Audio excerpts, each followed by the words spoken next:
10वीच्या board परीक्षेदरम्यान विद्यार्थ्यावर लोखंडी पाईपने हल्ला, जत येथील धक्कादायक घटना। 10वीच्या बोर्ड परीक्षेदरम्यान एका विद्यार्थ्यावर लोखंडी पाईपने हल्ला झाल्याची धक्कादायक घटना सांगली जिल्ह्यातील जत येथे घडली आहे।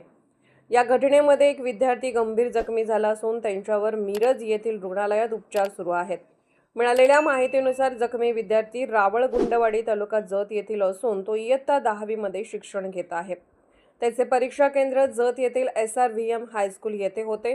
9 मार्च रोजी सकाळी गणित विषयाचा पेपर सुरू होण्यापूर्वी हा विद्यार्थी शाळेतील पाण्याच्या टाकीजवळ पाणी पित होता। त्यावेळी चुकून पाण्याचे शिंतोडे दुसऱ्या विद्यार्थ्याच्या अंगावर उडाल्याने दोघांमध्ये किरकोळ वाद झाला।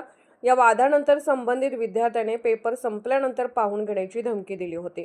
दरम्यान दुपारी 1:15च्या सुमारास पेपर संपल्यानंतर जखमी विद्यार्थी शाळेच्या गेटबाहेर बसजवळ उभा असताना धमकी देणारा विद्यार्थी लोखंडी